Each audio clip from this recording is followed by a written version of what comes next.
नमस्कार। मार्गशीर्ष माह की कृष्ण पक्ष की एकादशी तिथि को उत्पन्ना एकादशी के नाम से जाना जाता है। हर महीने की एकादशी तिथि के दिन भगवान विष्णु की पूजा की जाती है, लेकिन उत्पन्ना एकादशी का काफ़ी खास महत्व होता है। इस एकादशी को बड़ा ही पवित्र माना जाता है। आइए जानते हैं उत्पन्ना एकादशी का शुभ मुहूर्त, पूजा विधि और नियम के बारे में। उत्पन्ना एकादशी के दिन भगवान विष्णु के लिए व्रत रखकर उनकी पूजा की जाती है। यह व्रत दो प्रकार से रखा जाता है, निर्जला और फलाहारी या जलीय। सामान्यतः निर्जल व्रत पूर्ण रूप से स्वस्थ व्यक्ति को ही रखना चाहिए। अन्य या सामान्य लोगों को फलाहारी या जलीय उपवास रखना चाहिए। दिन की शुरुआत भगवान विष्णु को अर्घ्य देकर करें। अर्घ्य केवल हल्दी मिले हुए जल से ही दें। रोली या दूध का प्रयोग न करें। एकादशी को प्रातःकाल श्री कृष्ण की पूजा की जाती है।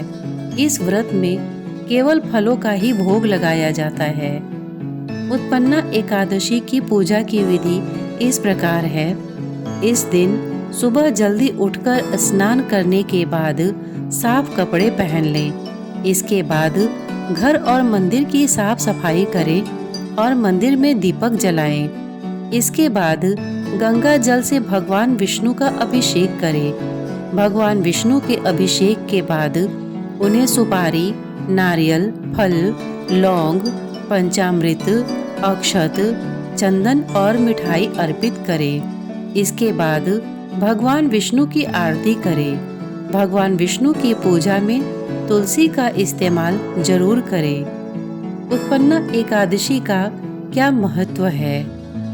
देवी एकादशी श्री हरि का ही शक्ति रूप है, इसलिए इस दिन भगवान विष्णु की पूजा की जाती है। पुराणों के मुताबिक इसी दिन भगवान विष्णु ने उत्पन्न होकर राक्षस मुर का वध किया था, इसलिए इस एकादशी को उत्पन्ना एकादशी के नाम से जाना जाता है। मान्यता है कि उत्पन्ना एकादशी का व्रत रखने से मनुष्यों के पिछले जन्म के पाप भी नष्ट हो जाते हैं। उत्पन्ना एकादशी आरोग्य, संतान प्राप्ति और मोक्ष के लिए किया जाने वाला व्रत है। उत्पन्ना एकादशी व्रत कथा।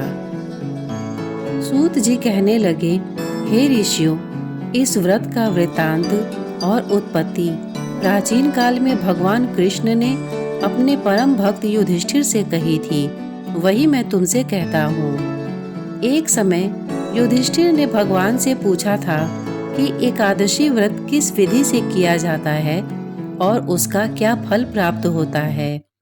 उपवास के दिन जो क्रिया की जाती है, आप कृपा करके मुझसे कहिए। यह वचन सुनकर श्री कृष्ण कहने लगे, हे युधिष्ठिर, मैं तुमसे एकादशी के व्रत का महात्म्य कहता हूँ, सुनो। सर्वप्रथम हेमंत ऋतु में मार्गशीर्ष कृष्ण एकादशी से इस व्रत को प्रारंभ किया जाता है। दशमी को सायंकाल भोजन के बाद अच्छी प्रकार से दातुन करें, ताकि अन्न का अंश मुंह में न रह जाए। रात्रि को भोजन कदापि न करें, न अधिक बोलें। एकादशी के दिन प्रातः 4 बजे उठकर सबसे पहले व्रत का संकल्प करें। इसके पश्चात शौच आदि से निवृत्त होकर शुद्ध जल से स्नान करें। व्रत करने वाला चोर, पाखंडी और स्त्रीगामी, निंदक, मिथ्याभाषी तथा किसी भी प्रकार के पापी से बात न करे। स्नान के पश्चात धूप, दीप, नैवेद्य आदि 16 चीजों से भगवान का पूजन करें और रात को दीप दान करें। रात्रि में सोना या प्रसंग नहीं करना चाहिए। सारी रात भजन कीर्तन आदि करना चाहिए। जो कुछ पहले जाने अनजाने में पाप हो गए हों, उनकी क्षमा मांगनी चाहिए। धर्मात्मा पुरुषों को कृष्ण और शुक्ल दोनों पक्षों की एकादशियों को समान समझना चाहिए। जो मनुष्य इस विधि के अनुसार एकादशी का व्रत करते हैं, उन्हें शंखोधार तीर्थ में स्नान करके भगवान के दर्शन करने से जो फल प्राप्त होता है वह एकादशी व्रत के 16वें भाग के भी समान नहीं है। व्यतिपात के दिन दान देने का लाख गुना फल होता है। संक्रांति से 4 लाख गुना तथा सूर्य चंद्र ग्रहण में स्नान दान करने से जो पुण्य प्राप्त होता है वही पुण्य एकादशी के दिन व्रत करने से मिलता है। अश्वमेध यज्ञ करने से 100 गुना तथा 1 लाख तपस्वियों को 60 वर्ष तक भोजन कराने से 10 गुना, 10 ब्राह्मणों अथवा 100 ब्रह्मचारियों को भोजन कराने से 1000 गुना पुण्य भूमि दान करने से होता है। उससे 1000 गुना पुण्य कन्यादान से प्राप्त होता है। इससे भी 10 गुना पुण्य विद्यादान करने से होता है। विद्यादान से 10 गुना पुण्य भूखे को भोजन कराने से होता है। अन्नदान के समान इस संसार में कोई ऐसा कार्य नहीं है जिससे देवता और पितर दोनों तृप्त होते हों, परंतु एकादशी के व्रत का पुण्य सबसे अधिक होता है। 1000 यज्ञों से भी अधिक इसका फल होता है। इस व्रत का प्रभाव देवताओं को भी दुर्लभ है। रात्रि को भोजन करने वाले को उपवास का आधा फल मिलता है और दिन में 1 बार भोजन करने वाले को भी आधा ही फल प्राप्त होता है, जबकि निर्जल व्रत रखने वाले का महात्म्य तो देवता भी वर्णन नहीं कर सकते। युधिष्ठिर कहने लगे कि हे भगवान, आपने हजारों यज्ञ और लाख गोदान को भी एकादशी व्रत के बराबर नहीं बताया। सो यह तिथि सब तिथियों से उत्पन्न कैसे हुई, बताइए। भगवान कहने लगे, हे युधिष्ठिर, सतयुग में मुर नाम का दैत्य उत्पन्न हुआ। वह बड़ा बलवान और भयानक था। उस प्रचंड दैत्य ने इंद्र, आदित्य, वसु, वायु, अग्नि आदि सभी देवताओं को पराजित करके भगा दिया। तब इंद्र सहित सभी देवताओं ने भयभीत होकर भगवान शिव से सारा वृतांत कहा और बोले, हे कैलाशपति, मुर दैत्य से भयभीत होकर सब देवता मृत्यु लोक में फिर रहे हैं। तब भगवान शिव ने कहा, हे देवताओं, तीनों लोकों के स्वामी, भक्तों के दुख का नाश करने वाले भगवान विष्णु की शरण में जाओ।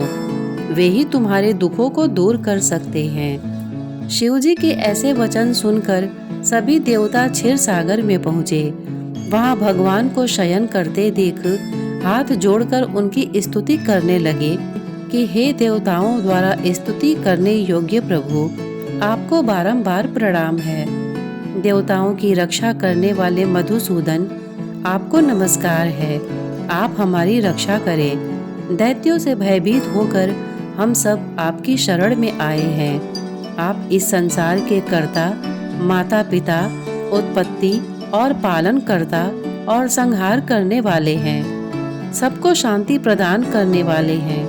आकाश और पाताल भी आप ही हैं। सबके पितामह ब्रह्मा, सूर्य, चंद्र, अग्नि, सामग्री, होम, आहुति, मंत्र, तंत्र, जप, यजमान, यज्ञ, कर्म, कर्ता, भोक्ता भी आप ही हैं। आप सर्वव्यापक हैं। आपके सिवा तीनों लोकों में चर तथा अचर कुछ भी नहीं है।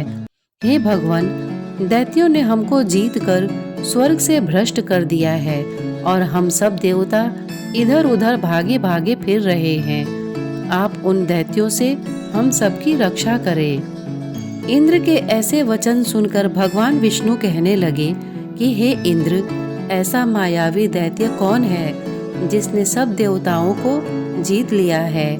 उसका नाम क्या है? उसमें कितना बल है और किसके आश्रय में है तथा उसका स्थान कहाँ है? यह सब मुझसे कहो। भगवान के ऐसे वचन सुनकर इंद्र बोले, भगवान, प्राचीन समय में नाड़ी जंघ नामक राक्षस था। उसके महापराक्रमी और लोक विख्यात मुर नाम का एक पुत्र हुआ। उसकी चंद्रावती नाम की नगरी है। उसी ने सब देवताओं को स्वर्ग से निकालकर वहां अपना अधिकार जमा लिया है। उसने इंद्र, अग्नि, वरुण, यम, वायु, ईश, चंद्रमा, नैऋत आदि सबके स्थान पर अधिकार कर लिया है। सूर्य बनकर स्वयं ही प्रकाश करता है, स्वयं ही मेघ बन बैठा है और सबसे अजेय है। हे असुर निकंदन, उस दुष्ट को मारकर देवताओं को अजेय बनाइए। यह वचन सुनकर भगवान ने कहा, हे देवताओं, मैं शीघ्र ही उसका संहार करूंगा। तुम चंद्रावती नगरी जाओ। इस प्रकार कहकर भगवान सहित सभी देवताओं ने चंद्रावती नगरी की ओर प्रस्थान किया। उस समय दैत्य मुर सेना सहित युद्ध भूमि में गरज रहा था। उसकी भयानक गर्जना सुनकर सभी देवता भय के मारे चारों दिशाओं में भागने लगे। जब स्वयं भगवान रणभूमि में आए तो दैत्य उन पर भी अस्त्र शस्त्र आयुध लेकर दौड़े। भगवान ने उन्हें सर्प के समान अपने बाणों से बीध डाला। बहुत से दैत्य मारे गए, केवल मुर बचा रहा। वह अविचल भाव से भगवान के साथ युद्ध करता रहा। भगवान जो भी तीक्ष्ण बाण चलाते वह उसके लिए पुष्प सिद्ध होता। उसका शरीर छिन्न भिन्न हो गया, किंतु वह लगातार युद्ध करता रहा। दोनों के बीच मल्ल युद्ध भी हुआ। 10,000 वर्ष तक उनका युद्ध चलता रहा, किंतु मुर नहीं हारा। थक कर भगवान बद्री का आश्रम चले गए। वहाँ हेमवती नामक सुंदर गुफा थी। उसमें विश्राम करने के लिए भगवान उसके अंदर प्रवेश कर गए।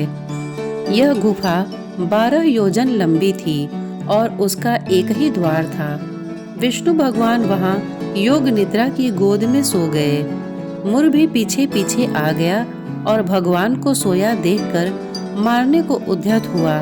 तभी भगवान के शरीर से उज्ज्वल कांतिमय रूप वाली देवी प्रकट हुई। देवी ने राक्षस मुर को ललकारा, युद्ध किया और उसे तत्काल मौत के घाट उतार दिया। श्री हरि जब योग निद्रा की गोद से उठे तो सब बातों को जानकर उस देवी से कहा कि आपका जन्म एकादशी के दिन हुआ है, अतः आप उत्पन्ना एकादशी के नाम से पूजित होंगी। आपके भक्त वही होंगे जो मेरे भक्त हैं। इतने धैर्य से इसे सुनने के लिए आपने अपना बहुमूल्य समय दिया। इसके लिए आपका बहुत बहुत धन्यवाद। नमस्कार।